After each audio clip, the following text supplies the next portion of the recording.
ॐ युभूतं च भव्यं च सर्वं यश्चाधितिष्ठति स्वर्यस्य च केवलं तस्मै ज्येष्ठाय ब्रह्मणे नमः। अभयं मित्रात् अभयम् अमित्रात् अभयं जातादभयं परोक्षात् अभयं नक्तमभयं दिवानः सर्वा आशा मम मित्रं भवन्तु। ॐ शान्ति शान्ति शान्तिः।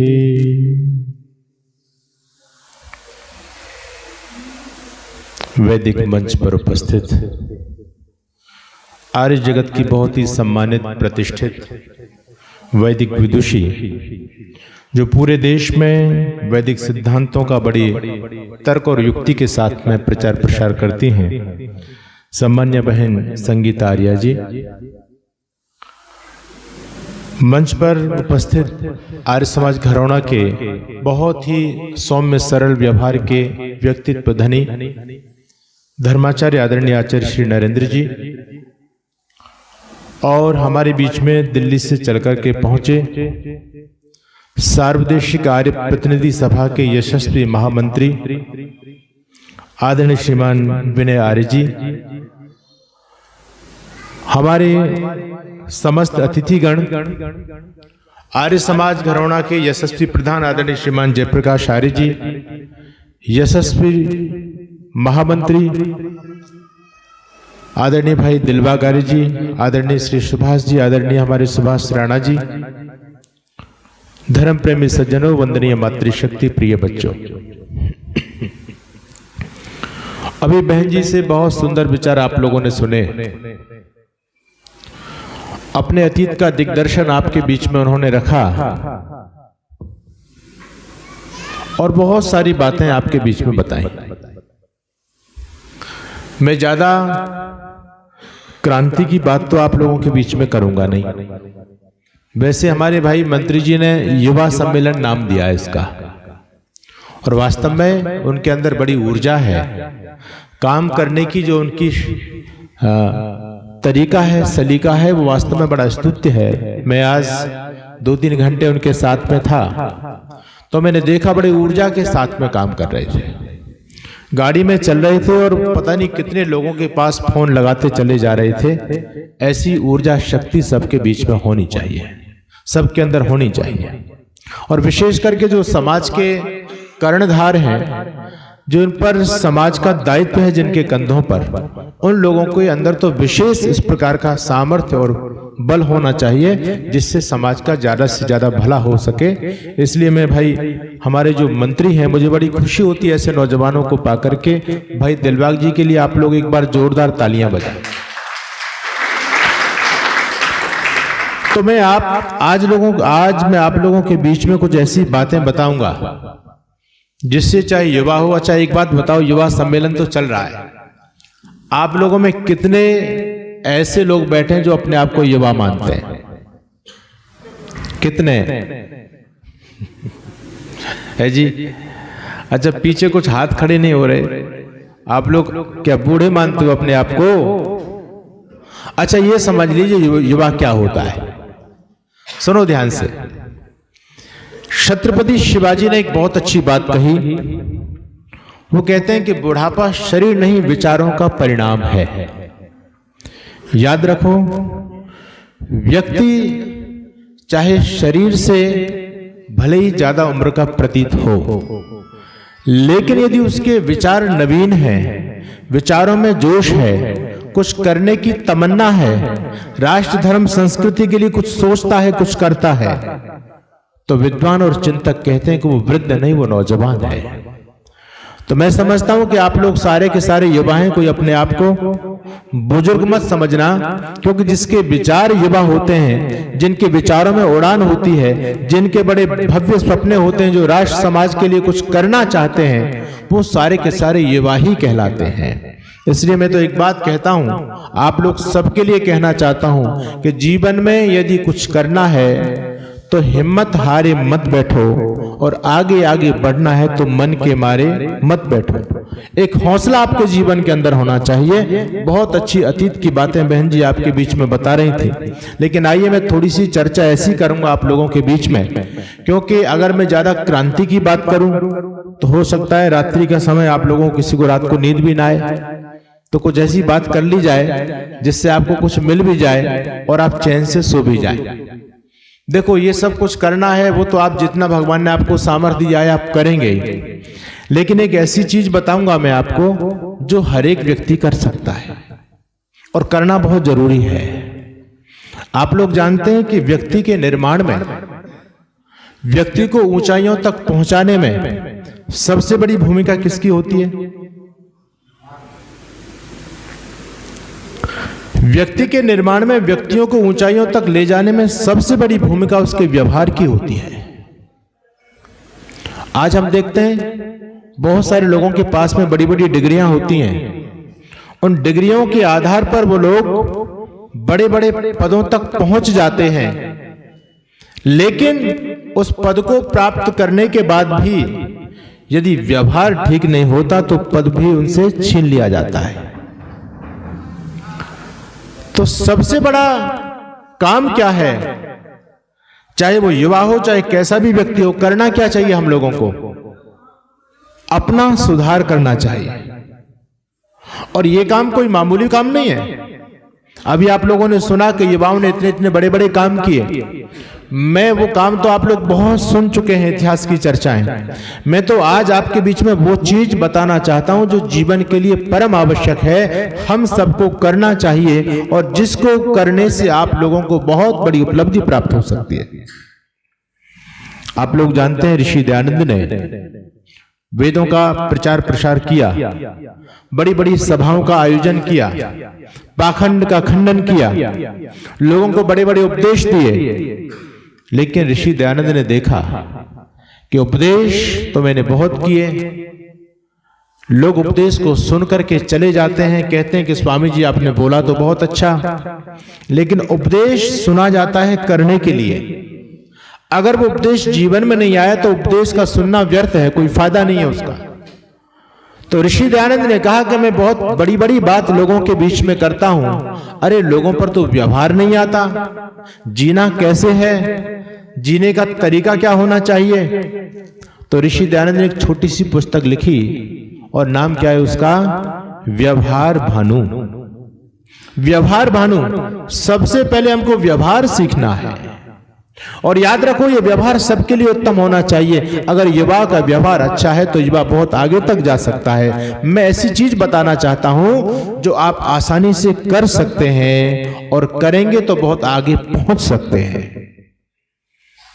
व्यवहार की चर्चा मैं आपके बीच में कर रहा था, हमारा व्यवहार कैसा हो। एक बात मैं प्राय कहता हूं, आज समाज के लोगों को समाज की बहुत चिंता है। हर एक व्यक्ति इसी टेंशन में है कि समाज का सुधार कैसे हो, समाज का सुधार कैसे हो, लेकिन अपने सुधार की चिंता हम लोगों को नहीं है। और याद रखो, जब तक अपना सुधार नहीं होगा तब तक समाज का सुधार भी नहीं हो सकता।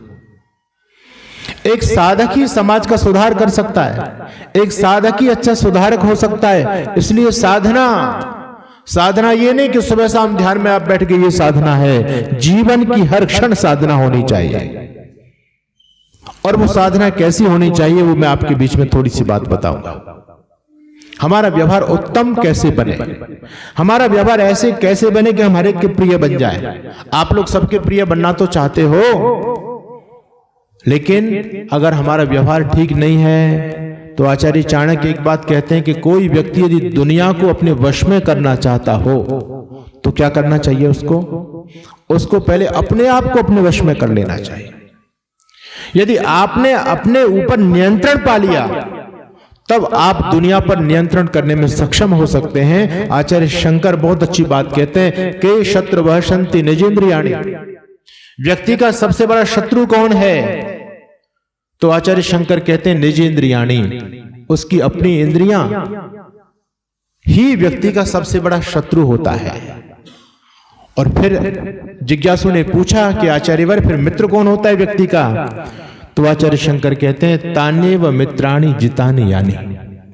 वो इंद्रियां ही व्यक्ति की मित्र हो जाती हैं। कब? जब उन इंद्रियों को जीत लिया जाता है तो इंद्रियां मित्र बन जाती हैं। इंद्रियां सम्मान का भाजन बना देती हैं, सम्मान का पात्र बना देती हैं। और यदि इंद्रियां हमारे कंट्रोल से बाहर चली जाएं, हमारी आदतें, हमारा आचरण हमारे नियंत्रण से बाहर चला जाए, तो वही व्यवहार व्यक्ति को एक अपमान का भी केंद्र बना देता है। महाभारत आप लोगों ने शायद पढ़ा भी हो। महाभारत का जब युद्ध हो गया तो युद्ध के बाद में युधिष्ठिर के मन में ग्लानि पैदा हुआ, दुख हुआ कि मैंने एक राज सत्ता के लिए अपने न जाने कितने घनिष्ठ लोगों का रक्त का संहार करा दिया। ये राज्य मुझे नहीं चाहिए। भगवान कृष्ण युधिष्ठिर और पांचों पांडवों को लेकर के पितामह भीष्म के पास में जाते हैं। पितामह भीष्म उस समय सरसैया पर लेटे हुए थे और बहुत सारी चर्चा होती है वहां पर। पितामह भीष्म ने युधिष्ठिर को बहुत उपदेश दिया। और महाभारत को आप खोल करके देखना, युधिष्ठिर ने बिल्कुल मना कर दिया कि मैं सिंहासन पर नहीं बैठ सकता, मुझे राज्य नहीं चाहिए। तो पितामह भीष्म ने शांति का उपदेश दिया। महाभारत में एक अध्याय, एक पर्व है जिसका नाम है शांति पर्व। और जब युधिष्ठिर शांत हो गए, राज्य को संभालने के लिए तैयार हो गए, तो पितामह भीष्म यहीं तक शांत नहीं रहे। उन्होंने ये नहीं सोचा कि मेरा काम खत्म, युधिष्ठिर मान गए। आगे पितामह भीष्म ने युधिष्ठिर को फिर उपदेश दिया और उस उपदेश का नाम है महाभारत में अनुशासन पर्व। कि युधिष्ठिर, आप एक अच्छा राजा यदि बनना चाहते हो तो आपको अनुशासन में बंधना पड़ेगा। और यदि आप अनुशासन में बंध गए तो समाज का, राष्ट्र का अधिक भला कर सकते हो। इसलिए मैं निवेदन आपके बीच में करना चाहता हूं, आप ये मत समझना कि स्वामी जी केवल बच्चों की बात कर रहे हैं, मैं सबकी बात कर रहा हूं। इसलिए मैंने पहले आपसे कहा था कि आप लोगों में युवा कौन कौन अपने को मानता है। आप लोग सब युवा लोग बैठे, तो ये परिवर्तन हर एक के जीवन में होना चाहिए। यदि आप अपने आप को अनुशासन में बांध लेते हैं तो राष्ट्र समाज का बहुत ज्यादा भला कर सकते हो। और गजब की बात तो मैं आगे बताता हूं आपको। व्यक्ति की एक एक एक्टिविटीज, एक एक क्रिया व्यक्ति के चरित्र को दर्शाती है। याद रखना, बात को ध्यान से सुनना। आपकी जितनी भी एक्टिविटीज है, आप जैसा व्यवहार करते हैं, ये सारा का सारा अंदर आपके क्या चल रहा है उसको बाहर उड़ेल करके रख देता है। अनुशासन पर्व में पितामह भीष्म बहुत छोटी छोटी बात करते हैं और कहते हैं कि देखो बहुत सारे लोगों को व्यवहार कैसा होना चाहिए, तो वो गिनाते हैं। बातें आपको कहने में बहुत छोटी सी, सुनने में छोटी महसूस होंगी, लेकिन जीवन के लिए, निर्माण के लिए बहुत महत्वपूर्ण बातें। इसलिए मैं आपसे निवेदन करूंगा, ध्यान से सुनना। और यदि वो व्यसन, वो बीमारी आपके जीवन के अंदर हो तो आप लोग संकल्प लेकर के जाएंगे कि आज से हम इन चीजों पर ध्यान देंगे। और क्या कहते हैं, बहुत सारे लोग ऐसे भी होते हैं, देखो आप लोगों में बैठे, अब देखो मेरी तरफ देखो, आप लोग ध्यान से, आप लोग मेरी बात को सुन रहे हैं, लेकिन बहुत से लोगों के इस प्रकार से किसी का पैर चल रहा होगा, किसी व्यक्ति के हाथ में चाबी होगी गाड़ी की, तो वो इस प्रकार से चाबी को उछाल रहा होगा। बहुत से लोग बैठे बैठे, दरी होती है उसके धागों को खींचते रहते हैं, है ना। बहुत से लोग बैठे बैठे ऐसे करते रहते हैं। ये क्या है? ये अशिष्ट व्यवहार है। पितामह भीष्म अनुशासन पर्व के अंदर इन सारी बातों को निर्देशित करते हैं और कहते हैं कि जो व्यक्ति, बहुत से लोग क्या करते हैं, तिनका उठा करके उसको तोड़ते रहते हैं। तो पितामह भीष्म कहते हैं कि ऐसा व्यक्ति, और बहुत से लोग क्या करते हैं, मिट्टी पर बैठे ना तो मिट्टी को उठा करके फिर चूड़ते रहते हैं उसको, बैठे बैठे बैठे बैठे। ऐसा भी करते हैं, बच्चे भी करते हैं, बड़े लोग भी करते हैं। लेकिन पितामह भीष्म कहते हैं नहीं, ये व्यवहार ठीक नहीं है। मैंने निवेदन किया, आपकी एक पोजीशन, आपकी बैठने की स्थिति, आपकी बोलने की स्थिति, आपके खड़े होने की स्थिति आपके पूरे जीवन को दर्शाती है। आपका स्तर कितना है, आपकी हर एक एक्टिविटी जो स्तर को ज्ञापित कर देती है, बाहर का व्यक्ति समझ सकता है। आप जानते हैं एक विषय चलता है साइकोलॉजी, मनोविज्ञान। वो व्यक्ति मनोवैज्ञानिक जो लोग होते हैं वो कैसे पहचानते हैं? आपके व्यवहार को देख करके ही पहचानते हैं कि इस व्यक्ति में ये कमी है। तो याद रखना, हमको अपना व्यवहार कैसा बनाना है। आप जब बैठो तो आपकी एक मुद्रा होनी चाहिए। अगर आप बैठे मेरी बात को सुने और शरीर में हलचल है, चंचलता है, तो इसका मतलब आपका मन स्थिर नहीं है। एक बहुत बड़े अमेरिका के एक बहुत बड़े डॉक्टर हैं और उन्होंने शोध किया। ये जो बड़े बड़े लोग होते हैं ना, ये जब शोध करते हैं डॉक्टर लोग, समाज सेवी लोग, तो इनका शोध करने का तरीका दूसरा होता है। एक यूनिवर्सिटी के अंदर उन्होंने शोध किया और उन्होंने बच्चों पर शोध किया। बच्चों के जीवन को देख करके एक निष्कर्ष निकाला। वो लिखते हैं कि जो बच्चा जीवन भर व्यवस्थित रहता है, जो दिन भर व्यवस्थित रहता है, वो जो उठता है ना प्रातःकाल, तब से उसकी जो हर एक एक्टिविटीज होती है, उस एक्टिविटीज को देख करके डॉक्टर लोग ये भांप लेते हैं कि ये बच्चा कैसा है, ये जीवन में क्या कर सकता है। तो उन्होंने बहुत अच्छी बात कही कि सुबह उठते ही हॉस्टल के अंदर वो गए और उन्होंने देखा कि सुबह उठते ही जिन बच्चों की तकिया, जिन बच्चों के बिस्तर अस्त व्यस्त थे, चद्दर अस्त व्यस्त पड़ी थी, तो वो डॉक्टर लोग कहते हैं कि हमने देखा वो बच्चा पूरे दिन भर अस्त व्यस्त ही रहते हैं, और दिन में नहीं पूरे जीवन भर अस्त व्यस्त रहते हैं। और सुबह उठते ही जिन बच्चों ने अपना बिस्तर बिल्कुल सेट किया, तकिए की जगह पर चद्दर की तय कर दी, बिस्तर को अच्छी तरह से, जो सलेबटें थी उनको दूर कर दिया, अच्छी तरह से चद्दर बिछा दी, तो वो डॉक्टर कहते हैं कि हमने ऐसे विद्यार्थियों को देखा कि जो सुबह से इन चीजों पर ध्यान देते थे, उन बच्चों की जब दिनचर्या को देखा तो वो बच्चे अपने जीवन भर, अपने दिन भर, अपनी दिनचर्या में बिल्कुल फिट निकलते हैं। एक एक क्षण का, बहुमूल्य क्षण का उपयोग करना जानते हैं। तो निवेदन मैं आप लोगों से ये करना चाहता हूं कि आपकी हर एक एक्टिविटी जैसी होनी चाहिए, ऐसी होनी चाहिए जिससे कोई कमी ना रह जाए। और यही व्यवहार है। आपका बैठने का तरीका, आपका बात करने का तरीका, आपका मिलने का तरीका एक आकर्षक होना चाहिए। ये तो हर एक को ही करना चाहिए। और फिर मैं निवेदन करूंगा, अगर आपका व्यवहार बहुत अच्छा है, महर्षि दयानंद भी इस बात को संकेत रूप में कहते हैं, मैं इस बात पर विशेष बल देता हूं, चाहे आपके पास में बहुत बड़ी योग्यता हो, और यदि व्यवहार नहीं है तो समाज का लाभ आपके द्वारा कम होगा। और योग्यता चाहे कम है आपके अंदर और आपका व्यवहार अच्छा है, तो समाज का भला आप ज्यादा कर सकते हैं। इसलिए हम लोगों को अपने व्यवहार पर विशेष ध्यान देना चाहिए। इसलिए ऋषि दयानंद ने व्यवहार भानु लिखी है कि आचार्य से कैसे बात करें, बच्चे माता पिता से कैसे बात करें, बात करने का तरीका भी ऋषि दयानंद बता रहे हैं। महर्षि दयानंद गुजरात के अंदर एक भरूच स्थान था, और भरूच स्थान में जब ऋषि प्रचार करते हुए आगे निकल रहे थे, मध्याह्न का समय था, एक पेड़ के नीचे महर्षि ने विश्राम किया। सुनो बात को ध्यान से। एक पेड़ के नीचे ऋषि दयानंद ने विश्राम किया।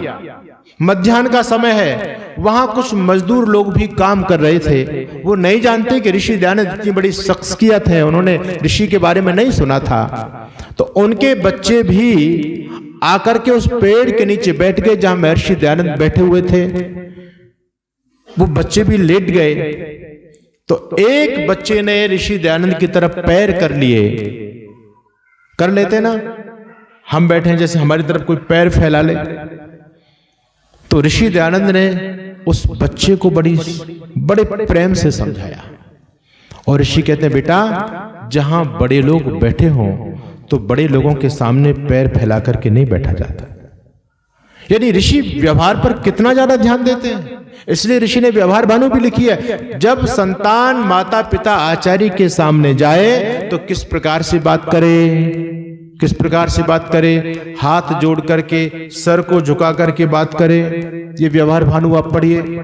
और यदि आप ऐसा करेंगे बच्चों, तो जीवन में आपको कोई आगे बढ़ने से रोक नहीं सकता। और ये व्यवहार हर एक का होना चाहिए। घर के अंदर मेरी बहनें बैठी हैं, अगर ये व्यवहार घर में करना शुरू कर दें, अपनी सासू माँ के सामने शुरू कर दें, अपने जो आपके पिताजी हैं, आपके ससुर लगते हैं, उनके सामने शुरू कर दें, देखो परिवार में कितना आनंद आएगा जीने में।